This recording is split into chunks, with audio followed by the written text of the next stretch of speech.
Arthur and the Invisibles was written and directed by Luc Besson and was based on a series of fantasy books also written by Besson. It was distributed by Europa Corp, released on November 29, 2006, and distributed by the Weinstein Company in America. It had a budget of $85 million and grossed $108 million at the box office. It stars Freddie Highmore, Mia Farrow, Madonna, Robert De Niro, Douglas Rand, Snoop Dogg, David Bowie, and Ron Crawford. This movie was so bad that I put off making videos altogether.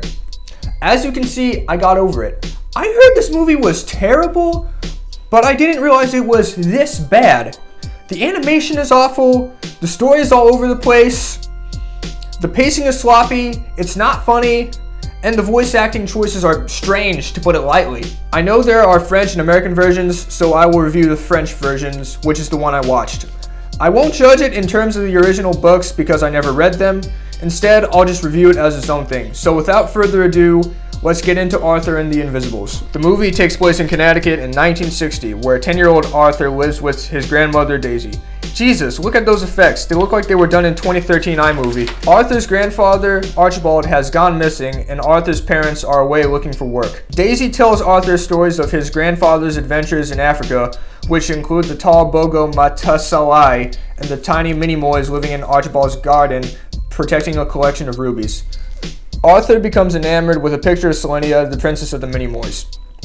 We'll get back to that. When Daisy receives a 2-day deadline to pay money to a building developer named Ernest DeVito, played by Adam Lefevre, Arthur looks for the rubies to pay off the debt and discovers clues left by his grandfather. Watching this movie, you see that the direction and the cinematography are strange. While Freddie Highmore and Mia Farrow are trying their best, there are a lot of random and unnecessary cuts, and there is slapstick even when it doesn't fit into the film. It is also clear that Besson was going for a dreamy vibe, but we don't get time to absorb it because the pacing is so quick and the editing is so choppy. For example, when the landlord first appears, there is this build-up to his character with close-ups and cuts back and forth. The landlord leaves his car and throws Arthur's ball into the water out of spite. Arthur climbs into the water tower and jumps dramatically, making it seem like something terrible will happen. But Arthur appears fine after the landlord confronts Grandma about the eviction notice. There was no real reason to have all of that suspense if nothing would come of it. While he looks for the clues, there is this unnecessary attempt by the movie to make the ordeal seem more adventurous than it is. While there is a good use of narration from the grandfather's instructions, most of it comes off as filler, sometimes slowing down the movie's flow.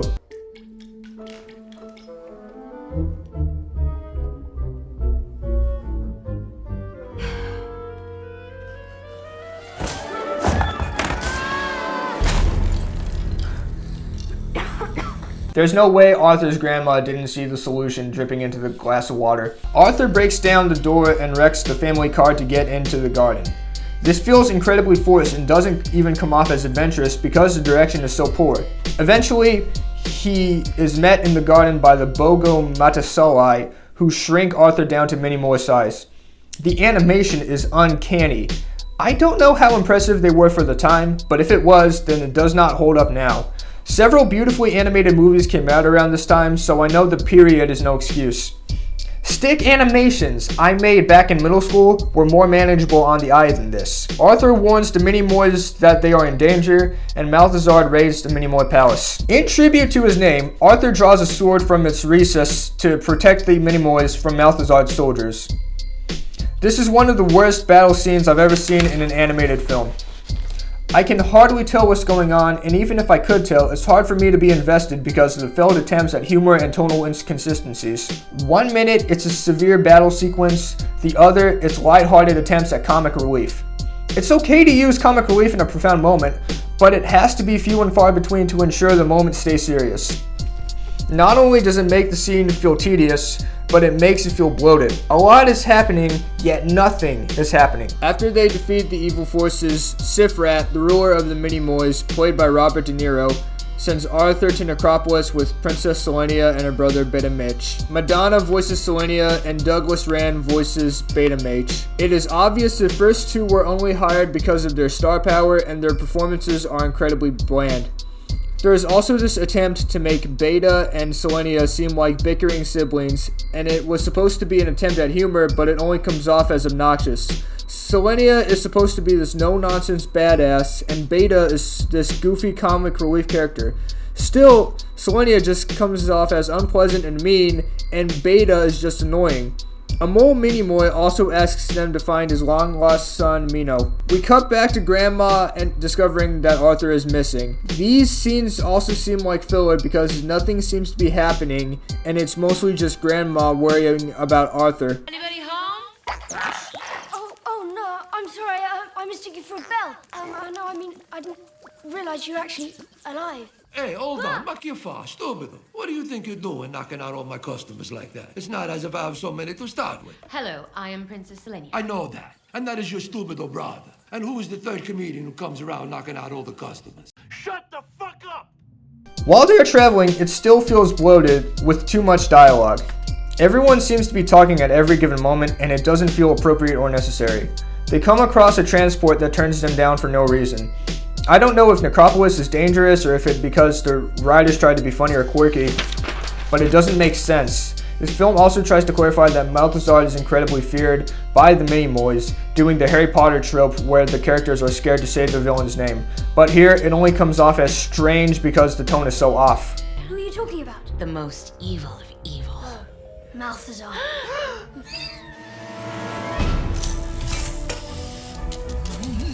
Holy humbug Gamulus, didn't anyone ever teach you to hold your tongue? I'm really sorry. When the transport crashes, Selena reveals that Minimoys can't swim. When Arthur tries to solve their problem, there's this very out-of-place adult joke where Arthur tries to use a string on Selena's clothes. I'm not against edgy jokes in kids' movies, but this one feels like a forced attempt at humor. There is also romantic tension between Arthur and Selenia. While the movie clarifies that Minimoys age differently than humans and Selenia is technically around Arthur's age, it's still a little creepy because Freddie Highmore was a preteen and Madonna was almost 50 when this movie came out. Then again, this is a French production, so I should expect a little creepiness. While they go on, they discover an irrigation system made of straws built by Arthur has been causing harm to the Minimoys' home, which explains the significance of Minimoys not being able to swim. Malthazard's army uses the irrigation system to build a weapon against the Minimoys. The trio rides a broken straw to get to Necropolis. The Kula Masai rescues them, and the leader, Max, is played by Snoop Dogg, of all people. Jackfire all around. Yes, please. Yes. Sure, thanks. Hey, Jack, fill them up. This one's on me.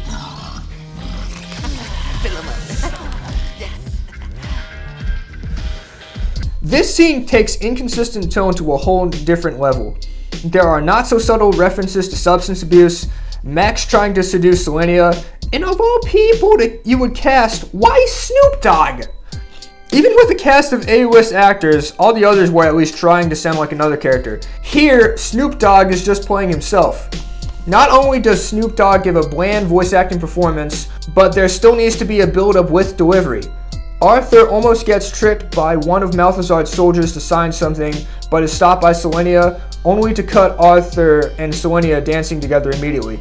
You would think there was a scene where Selenia made the soldier go away, or even a small scene of the soldier going out to get reinforcements, but it just jumps to another place. Granted, this was probably a result of two different versions of the movie, but I'm sure there would have been no reason to edit it out if there were a build-up. We get introduced to Darkos, Malthazard's son, played by Christian Eriksen. Malthazard tries to smooth talk him, but Darkos winds up in a fight with Selenia and Beta set to several tracks of music. Again, this does not come off as funny and instead comes off as tonally confused. Eventually, they cut the lights and can sneak the main characters out of the club. Cutting back to Grandma's side plot, Arthur's parents have come home. Grandma tells them about Arthur's disappearance, and it is a little funny seeing his parents immediately dig for the treasure, seeming more concerned for it than their son's safety. Seeing his parents meet the Bogo Matasalai and being terrified of them also made me laugh. Selenia kisses Arthur to mark him as the king and confronts Malthazard alone, and Arthur and Beta get captured by Darkos.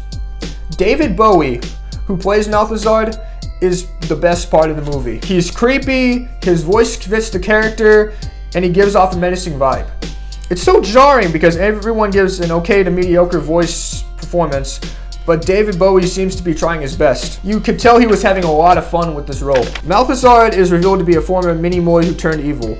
There is still an attempt of out-of-place humor. When Malthazard learns she has already kissed Arthur and can no longer give him her powers, he imprisons all three, and they discovered Archibald, played by Ron Crawford, being held prisoner.